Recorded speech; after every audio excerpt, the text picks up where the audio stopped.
Welcome back to Linux Weekly Daily Wednesdays, where we take that midweek break, sit back, relax, and cover some of the fun Linux stuff that we found during the week. I'm Vince Stone, joined by, got to work with these new boxes that go over there, Pedro Mateus. Hello. Hey, man, check him out. He's kind of brilliant. And guess what? It's another great day for Linux, everybody. And this week, absolutely no exception, because we're going to be talking about Linux. Well, not Linux. See, I messed up right there at the intro because I meant to say Linus. It's terribly close surprised. enough. Absolutely, but we don't know what he's going to be surprised about, but we're going to cover that and the Linux handheld gaming device that on our gaming show we do on Saturdays, we said, man, that thing's never going to come out. Well, there's been a bit of an update. And Fedora is looking to replace both Pulse Audio and GStreamer. I am undecided on whether to joke about it coming out in 5 years or just invoking XKCD927. And a new bug has been discovered in Skylake and Kaby Lake processors. Hope you weren't really into having the whole 2 threads per core thing. Oh, I don't know. How about let's just dance right into this with what you were talking about, man. Fedora Workstation Indeed. 26 and beyond. You got to stay away from the Beyond section of Family Guy. Taught me anything. Yeah, no. This comes from Christian Scholar, however you say his name.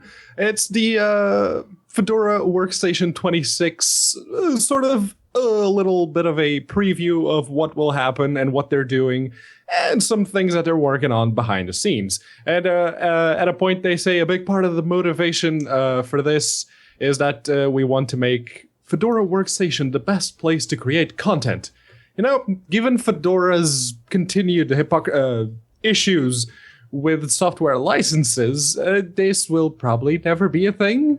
I don't know, man. I personally don't have a hate chubby for Fedora, man. I mean, if I'm building a workstation at a company or for a company, I'm definitely going to be using probably RHEL, not Fedora, but support, man, But then again, you're paying for that support if you're using Red Hat. Well, that's kind of the point. You don't want to be the support department on top of everything else. Yeah. Right? And the big thing that comes from this particular post is that they are expected to start shipping Pipewire with Fedora Workstation 27. That's 2 releases from now. So Pipewire, if you don't know, it used to be called Pippo? Pinos, sorry. It has you got to check. Yes, it has a website incoming at some point. But yeah, it used to be called Pinos, and its ambition originally was just to replace GStreamer, and it's actually being actively developed by one of the people who co-created GStreamer, Wim Taemans. He also has contributed to Pulse Audio a great deal. So, given his experience, he decided, you know what, maybe we can make this Pipewire thing replace both GStreamer and Pulse Audio. And they go a little further than that by saying that it can also do everything that Jack does. Yeah, I'll believe that when I see it, you know. Well, one of the important things needing a real-time kernel and everything. With everything, they want to ensure, because I was reading through this, it was like, okay, maybe. First of all, this is a good idea. A lot of good ideas never come to a usable product. But just the idea of this, yes, a unified pipeline for audio and video under Linux is definitely something we need as somebody who deals with that on a day in and day out basis professionally. But they definitely want to ensure that the applications for like Pulse Audio and Jack will be able to run through Pipewire without any significant modification. And you know what, Pedro? I think as long as they can pull that off, kind of limits the headaches while they're working on it, really getting it to a functional state. If you don't know it's there, you can't really complain about it. Now, I'm sure you will still complain about it going, well, yeah, I just personally don't like it because hypocrisy or something. I don't know. You're crazy like that. No. Okay. The hypocritical bit that is very, very much relevant when it comes to Fedora is that they will outright deny a bit of software because it uses a certain license and allow another that uses the exact same license. There have been multiple examples of that over the years, and they end up caving whenever people call them out on that. So I guess they're not hypocrite. Give me some examples, man. I can't. Not right now, not off the top of my head. Fake news, ladies and gentlemen. That's what I thought. It's not, but if you look back, you will find them. I just didn't have any examples with me here. Now, they do say that they hope to have this in by Fedora Workstation 27. So considering that Wayland was also supposed to be the default by Fedora 17, and it didn't become default until Fedora 25, well, I think Fedora 35 will start shipping with Pipewire. Gotcha. I don't know, man. I guess just to put a bow on this first story is, something they threw in there, something we are going to need. We are going to need is they're going to be working on the ability to properly capture Wayland. So, yes. That's absolute bonus soda, and I'm looking to dig into that and play around with it and see what they come up with. I think good times will be had by all. So, Lord Torvalds. Surprise! Yeah, man. He explains how Linux still surprises and motivates him. Look at that sexy man. Rawr. Linus Torvalds took to the stage in China for the first time Monday at LinuxCon and ContainerCon. Oh, man, if I ever go to ContainerCon, just put me down, Pedro. Something has went wrong. They had a few questions for him. What's surprising about Linux development? What motivates the future of Linux leadership? Will Linux be replaced? Thoughts on Git, forking Linux, and last but not least, how to get started as an open source developer. And this kind of made me think, what really surprised him was, old projects that are still getting updated, how things are still working, basically legacy support, and a lot of things that are still rolling off that he's not directly involved with. And, it's kind of like watching your baby grow. It's definitely a thing that I hopefully will never have to know about. Then I got to thinking, hit me back on this. When was it? Well, you just go first. When was the last time Linux legitimately floored you, like shocked you? It did something you were totally not expecting it to do. And you can't say booting. I don't know. It's been a while. Admittedly, I got into the Linux party a little bit late. I only started around 2005, 4. Around there somewhere. So yeah, it didn't really surprise me much when I just on my first attempt almost nothing worked with my laptop. But I guess when the Mesa drivers got to the point where you could actually play games without having to use FGLRX on ATI/AMD GPUs. That was pretty good. It's like Mesa 9 around there. Yeah. I think Jill's through again. I definitely remember the days. My name is Linus Torvalds, and I pronounce Linux. Red Hat represent with that. Like 95, 96 running sound config and getting that business up and running. I think recently the most current thing, and this has been a few years back, probably 3 or 4 years ago, that's when I was fishing around on this giant monitor base stand, which has a magnet on it. Was this little guy, and for the audio listeners, this is the Bluetooth adapter that I kept around. I got this because I bought a set of A2DP headsets, and I was like, man, these things sound great. And just using it with a tablet around the house, and I wanted to add some of that soundy goodness to just in here, listening to stuff. Yeah. I picked that up. It was like £8 on Amazon. No big deal. Get it? Kind of had the day cleared off, at least most of that morning. Okay, we got a thing going on. This is going to be a little bit... We will sort this. This is going to be an adventure. We're going to learn like 6 things completely unrelated to this Bluetooth adapter, and it's going to be a learning experience, and we're all going to be happy at the end of the day, and maybe 3 days later I'll have it up and running. Plugged it in. Not only did it work, it popped up a configuration GUI for it. And okay. I just went, aw. I had that experience a while back, but it was with a printer. It's like plug in a printer. You have plugged in this printer. Do you want to use the open source drivers or the proprietary ones? And I'm like, huh. Okay. Yeah, you came to Linux way too late. Back in the day, you were lucky if you had a printer, LTP printer that you could print with. Because I don't want to say Win printer, but think Win modem. There was a good chance there was just no support to it whatsoever. Yeah. But that's a fun article, and he does touch on, the leadership aspects of the Linux kernel itself and the project, about whether or not, Linux is actually, Raptor bus proof, and that's where you get hit by a bus and eaten by raptors. Can Linux still continue on as a project? And yeah, I think it can. I think there will definitely be some nightmare fuel in that first year. Yeah. And things will get, as different camps form. I don't think it will be as, everything comes through him.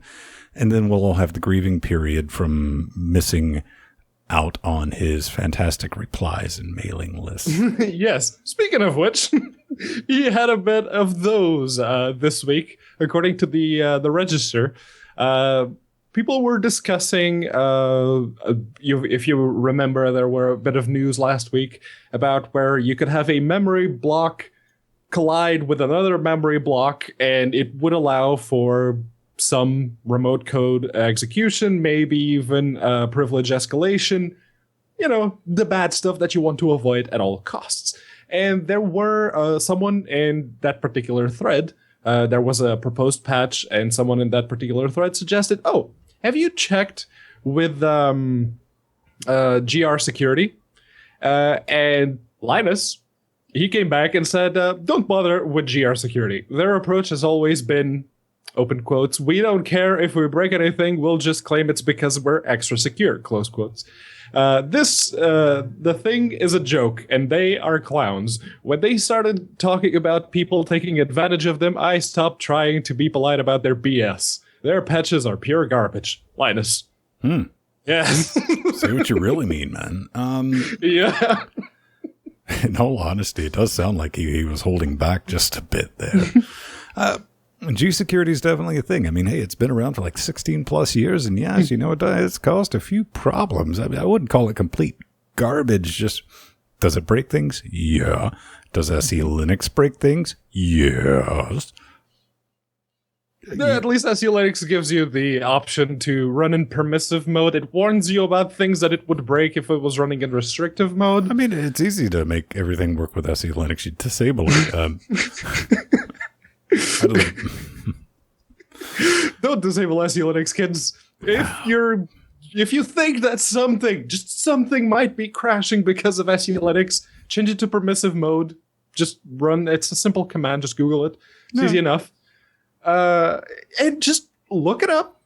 If you get a little warning window saying this SE Linux would like to block this because this shouldn't be something you should be doing, or anything on your system should be doing. Steam is especially guilty of that.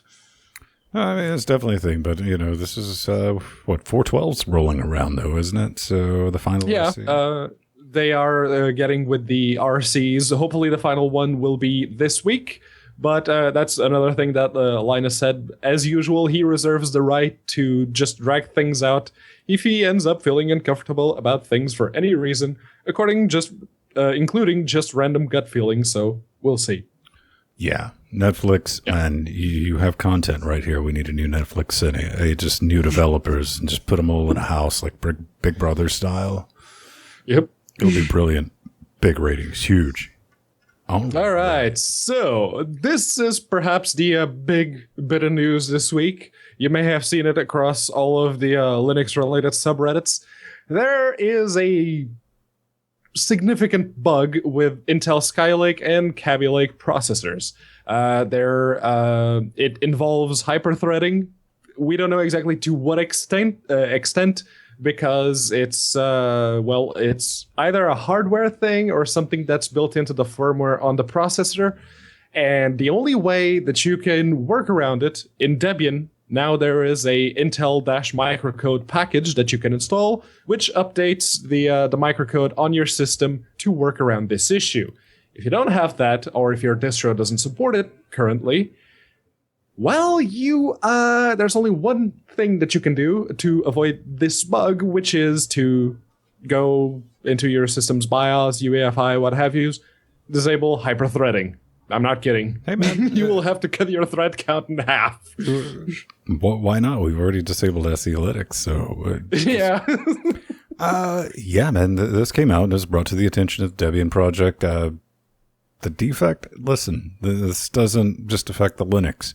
This would probably everything. Haiku is almost certainly at risk as well. I haven't had a Intel desktop processor since the Pentium 75 because AMD, but Team NVIDIA on the GPUs, but Team Red on the CPUs. I'm looking forward to the Ryzen's. No, this issue came. It initially came to light back in January this year because one of the maintainers, one of the top maintainers of the OCaml community, found this bug, and his system started to behave erratically and caused all manner of havoc going forward from that point. Now, this, you may remember, was also already an issue with... I just feel bad for the guy tracking that down, because as soon as I think about buggy little critters like that, I remember a Sunbox I had with a case ground issue, and 4 months later, I figured it out. I'm glad he figured this out. Yeah. Katana made a good point. His i7-6500U down to 2 cores. Good thing. Single-threaded performance on Intel. Not so bad. Yeah, it's pretty good. Right?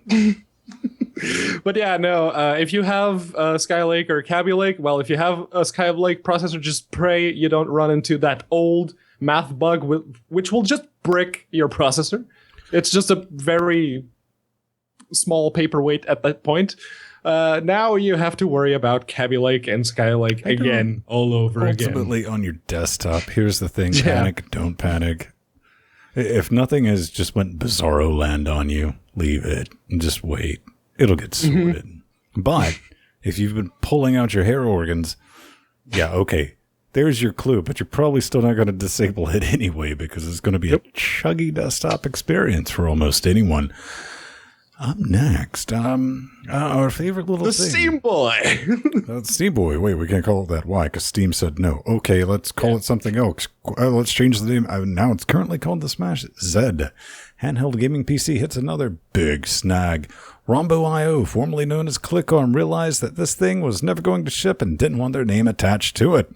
That's right, ladies and gentlemen. That was the company responsible for designing and developing this product from the beginning, including the prototype, shown off at trade shows. And, the company behind Smach Z had this timeline coming out, and the Rombo.io people get better names. Listen, man, or formerly ClickArm.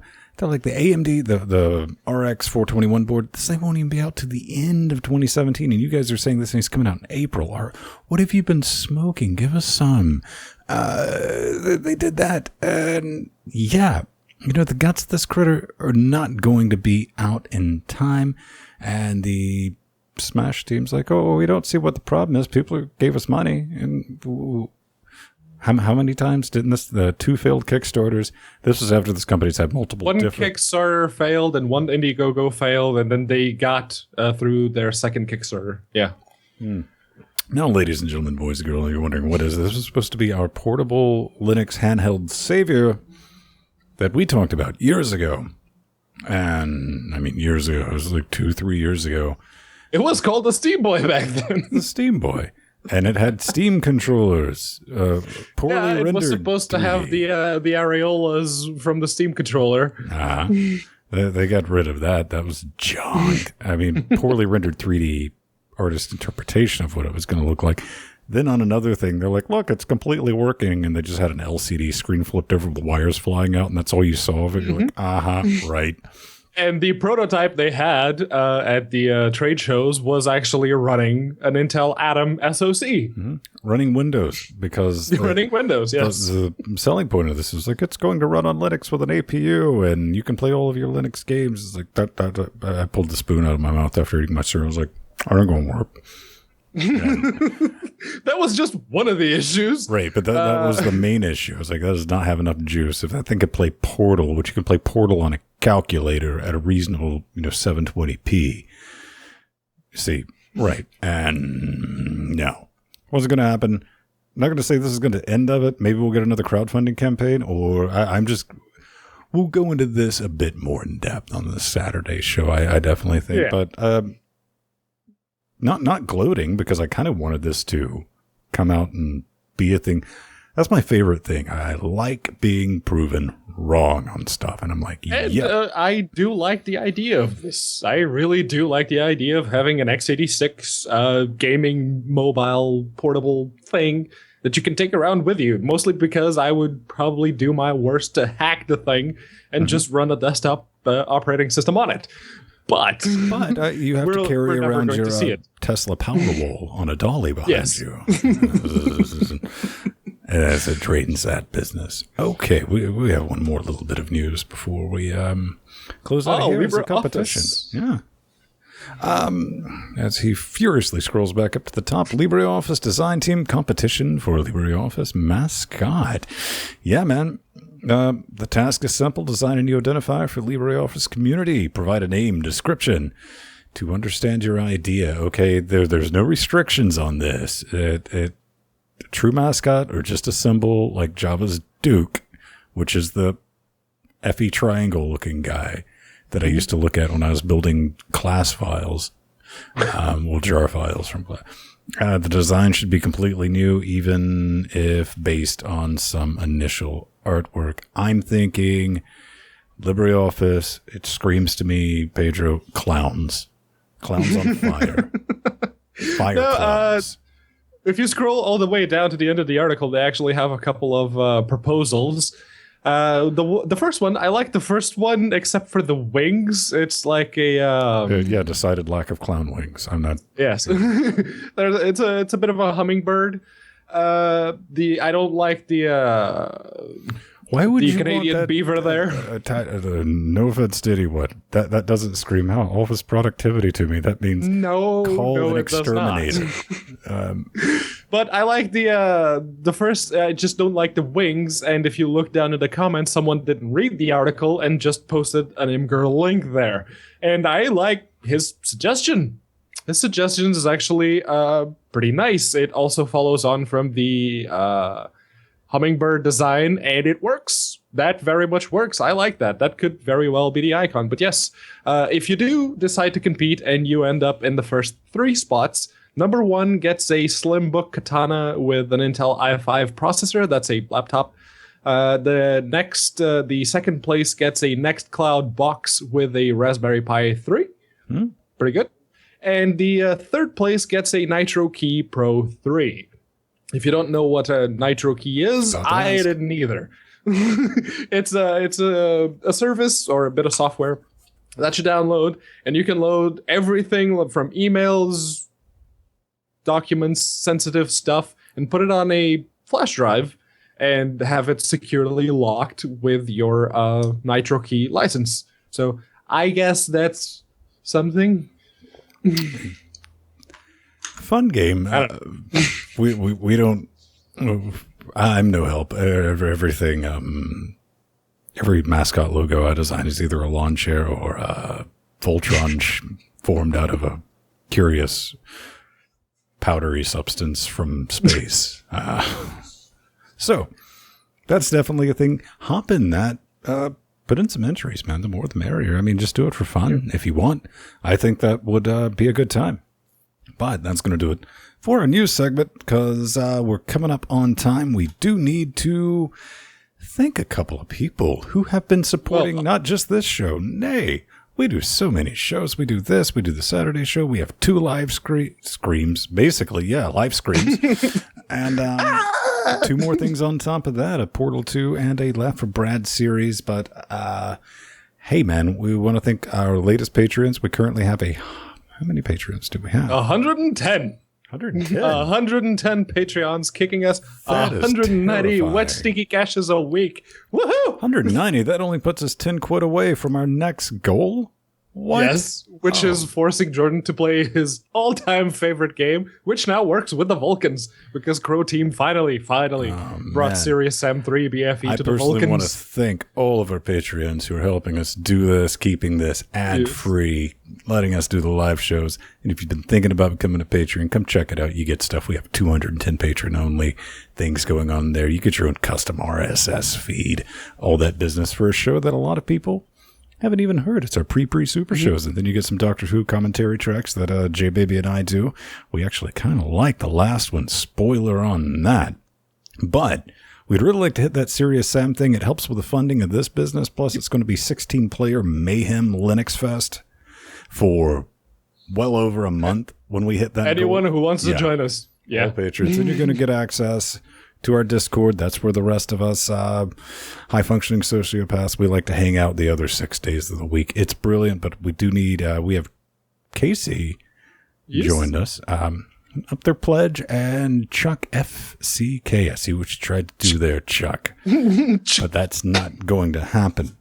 Maybe that's not your dice, though. Be like, hey, man, PayPal, we got that. Just one-time donation, cash on the barrel. Like, bam, all right. I like that. I like what you guys are doing. Keep it real. And we're like, hey, man, we're going to keep it real. Amazon affiliate links. Can you tell we're not good at the shameless promotion stuff? No. Show the show. Think about doing that. Yeah, we need a PR person to be like, try harder. We're like, but okay. But I definitely want to thank John McNeil because we have an Amazon wish list, Pedro. Yes, we do. It's stuff that we are slowly but surely putting together for a new studio, complete look, so we can just Hollywood, party down, chill out, and bro out, right? And really, not really, but preferably with less broken things by the end. Yes, it's going to look better, and we're going to be able to do a lot of cool new things. But he picked us up a Vengeance LPX Corsair 16 gig pack of the memories for Tipsy Danger, the new box. That's going to be our Ryzen-based box. I want to thank him very much for that. That was wicked cool of him, and we are very grateful because every little bit of that, this is stuff that we're buying anyway, but that puts more money back in our coffers so we can do some upgrades. And just, it's just awesome. Jill, Steve, they're in there. They got lights, and Maddie picked up the Mad High Power supply. That's kind of cool. Then we had Bradley picked you up the Bradley for the sound with the backdrop. Yeah. Check out our Saturday show because unfortunately Wednesday Frank has choir on Wednesdays and he's not here, but Frank shows up on Saturdays and he holds the fine upstanding cannibal wool for everyone. So when he comes back from that, it'll be kind of brilliant. But how about we dive into a couple of quick stories about a favorite tiny little thing that confuses and angers people, but it's so awesome because it's a Raspberry Just use an Arduino instead! No. Hey, man, how to turn a Raspberry Pi. That's right. Time for a slice of that pie into an ebook server, followed by me going, ebook servers are a thing? TIL. Ebook servers are a thing. You can also add books with this, some from your library, from other content providers. Pedro, help me out. I mean, okay, neat. Okay, ebook servers. But I'm starting, you got to walk me through this just a little bit. Because it's really not that hard. If you've ever opened up an ebook. Pedro, you're way ahead of me. I'm way back here going, why would you need an ebook server? Well, if you don't want to carry a book around for you to read, you can grab yourself a tablet and read your ebooks on the go. And let's say you don't have a whole lot of space left on your tablet from all the games and the videos and the pictures. Well, you can set up a ebook server from Calibre, which is the teeny tiny bit of software that lets you read all of the ebook formats, or most of them anyway, on Linux. Calibre has been around for a long, long time, and I actually did not know that they had the server functionality, but that's really awesome thing to know. And if you load Calibre onto a Raspberry Pi 3, you can leave it running at the corner of your living room, hidden away somewhere, just with a teeny tiny SD card with all of your ebooks, just providing them wherever you go, or if you want to be safer, just inside your house. So this is for the type of person who does personal cloud type of people? Is yes. That it? Okay. Yeah. See, you can totally adapt this to work with your already existing media server. Whatever you may happen to have. Does Plex actually do ebooks? You know what? I don't know, but I'm willing to bet it does. Because now that I think about it, it's like, maybe that's a thing they do, and I just never paid attention to it. Every time there's a weird, wacky solution to something, I was like, wait a minute. Yeah, of course Plex does that. Why not? It doesn't. But no, that's cool. We were talking about this on the after show Saturday with some ebooks. And I have the original Paperwhite Kindle with a WhisperNet on that, and I have a couple ebooks. But outside of that, I'm Android tablet all the way. And everything I have is on Amazon. I get it right there. I don't know. Even with the digital stuff, I'm not with the physical. It's like, I own it. It's here. Doesn't matter to me personally. I understand that makes me some type of weirdo in this community, but... Or if you're a tiny person and you download an ebook, you read it, you delete it, you download a new one, so on and so forth. If you're not... If you just like to have everything always available, just in case you want to show something to someone from a specific book at any time, Calibra lets you do that. So, yeah. But let's say you want to get your kids into some Pi hacking, some simple programming to get them going. Well, there used to be a little tool called Scratch, and it was a very simple, it had a very simple click and drag way of compiling things, and it lets you make use of all the GPIO pins. That's very okay. So this is basically Visual Basic. Got it. Yes, with the slightly significant difference that it used to be a Scratch one was written in Squeak/Smalltalk. Nowadays, Scratch 2, which is what we're talking about here, is built in Flash. Flash in 2017. I mean, considering that this one, the other one was written in Squeak and Smalltalk, and it was an online thing. You would need to get your Pi going online and everything. This one is supposed to work offline. What's the best distribution language to ship things in offline? Flash, according to these people. Hey, oof. I honestly don't know. I didn't even know about Scratch. And I started reading it. Oh, okay. So it's drag and drop functionality, and it lets kids get really into programming, and they can make use of all the hardware on the Pi. That's really neat. And then I started reading the comments like, why is this written in Flash? Why did you abandon Smalltalk, which was an open source? I tried to say both sauce and source in one word. It was an open source project. You could download the code and build it and compile it yourself. Now you can't because it's Flash. You know, you have to have some type of severe mental disconnect when the creators of the technologies, people quit using this. Like, yep, that's the one. That's what we need to do it with. I saw it. Yeah, okay. I kind of glossed over. Apparently it was Flash. Or I guess this is the lesson in the story. Don't use it. But it reminded me of a Android. Well, Google has a thing for Android for developing just some wicked simple. It's not meant for kids. It's meant for people like me who are lazy.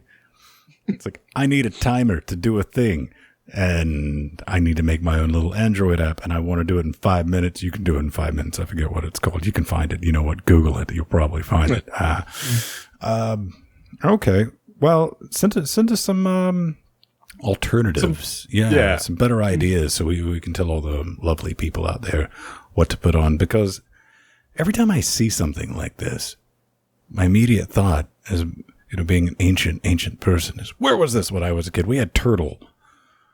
You know, I had a triangle that I could make poop around the screen, and you had to enter launch codes to make the thing make a circle, and I figured that out while they were teaching everyone how to go straight in a line. It's like, yeah, I think I'm better than. Okay, all right. One last little bit. The last bit. It's just a quick mention because Canonical now supports Ubuntu Core on the Raspberry Pi Compute Module 3. Mm-hmm. And you're going, what is a compute module? Well, it's a teeny tiny... It is a DDR2 SODIMM on PCP, Pedro. That's what it is. Literally, that's what it is. It's a very trimmed down version of the Raspberry Pi 3. It's the SoC. It doesn't come with any of the wireless bits or anything. It's all put into an SODIMM, a DDR2 SODIMM 10 on steroids. times the speed of the original Raspberry Pi. Yep. With a 1.2 gigahertz ARM 64 quad core So yeah, that's for a compute module. Anything that will accept a compute module on a DDR2 SODIMM slot, this is just going to take off. And if you want to run Ubuntu Core on it, you can now. No, Ubuntu's got a thing for it. Maybe, I don't know, man. I'm still waiting for somebody to do something wicked cool with these. I understand the use case for these. This is a brilliant idea for your smart devices, especially. I'm looking at you TVs, because I've been shopping around for a TV for studio. And we want to do an avatar TV so we can bring on guests and stuff like that instead of doing all this weird complex stuff. Stick a camera on a lot quicker. It's like, I just want something that TVs. Can I get something that TVs? They're like, oh, well, you know, it's also got a Netflix. It's going to Hulu. No, you get a smart TV. And the problem with buying a smart TV, it's all well and good maybe for that first year, 3 years down the road when it can barely run anything. Yes, and 3D is dead. Yeah, YouTube quits updating their app on your TV. Something like this, if you can pack all the brains on your Raspberry Pi compute module, swap that out, make it really easy to swap out. And I think that would be good. But yeah, I'd love to hear back some ideas for what we could use that for. And I think we have just the segment for that. We do? Feedback. You saying people can get in touch with us? No. Pish posh. Yes, you can. Go figure. If you'd like to get in touch with us directly without having to go through YouTube's comments or Patreon's comments or whatever, you can do so by going to linuxgamecast.com. Make sure to pick LWDW after you hit the contact button on the little nav bar. It's easy enough. Just fill out the form. No, kind of things. Let us know like, what you think. You can write back and be like, Pedro, I really enjoy your hair. Here, would you please apply this lotion? What is your address? And it could be something like that. Questions, thoughts, and feedback. That's really what we're looking for. Tell us how horribly wrong we're doing this. Even though the whole point of this show is for us to have some fun. So if you hate fun, let us know. Coming up. Hi, Monster Cameron. We talked about Vivaldi last week, and we got a couple of things. One question, I forget who it was. I know you're going to hate me. Did ask, is Vivaldi? This stuck in my head.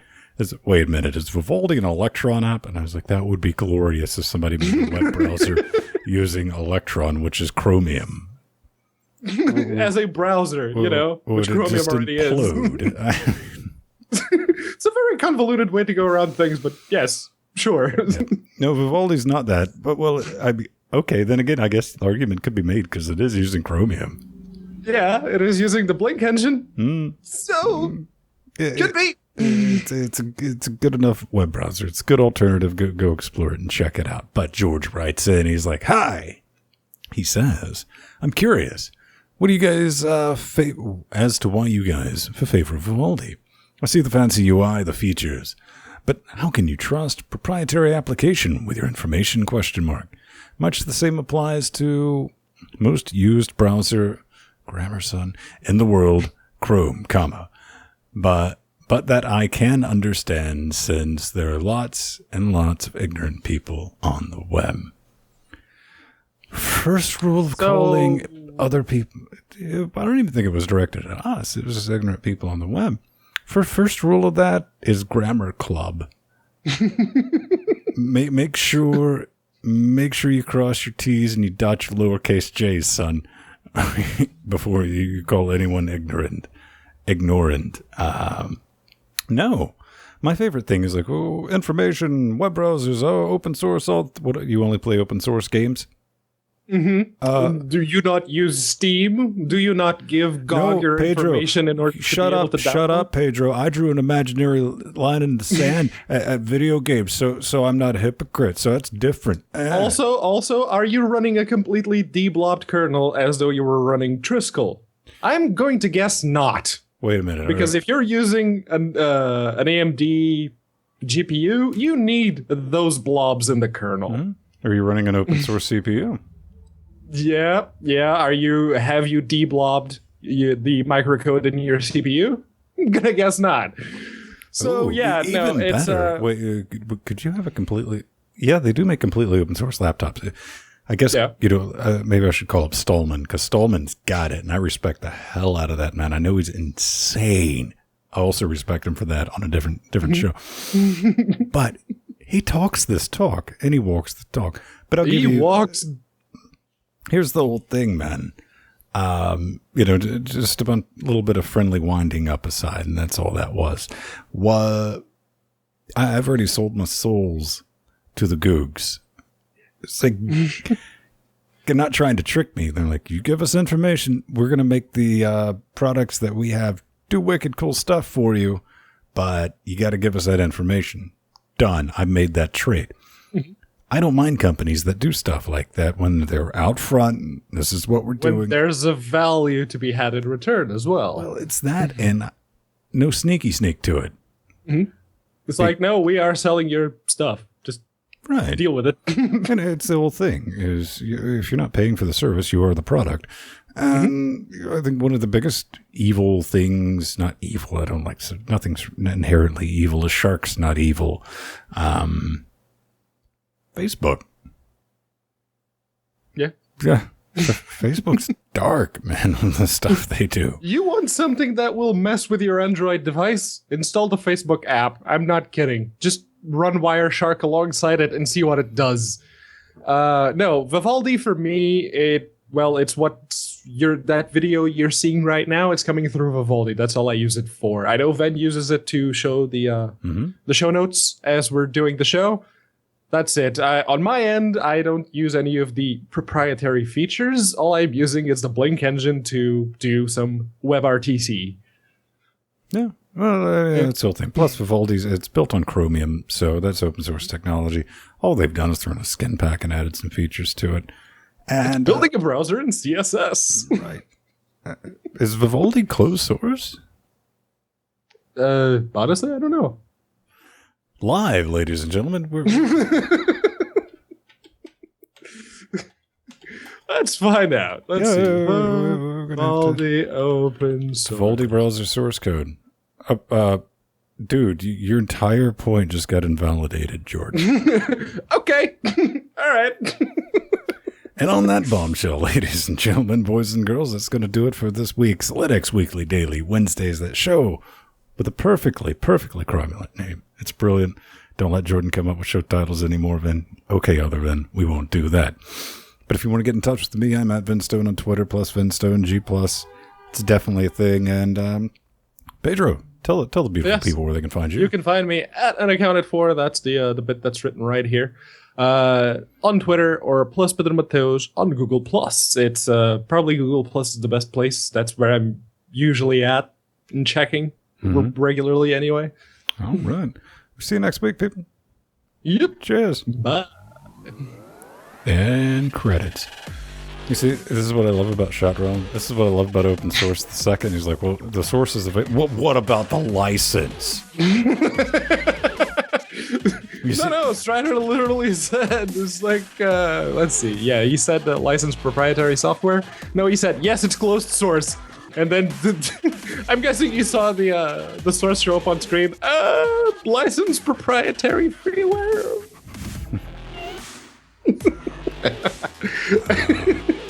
It's been great. Fun times. That's why I love the community. I tried Vivaldi yesterday, spent more time customizing it than using it. That's why the first thing...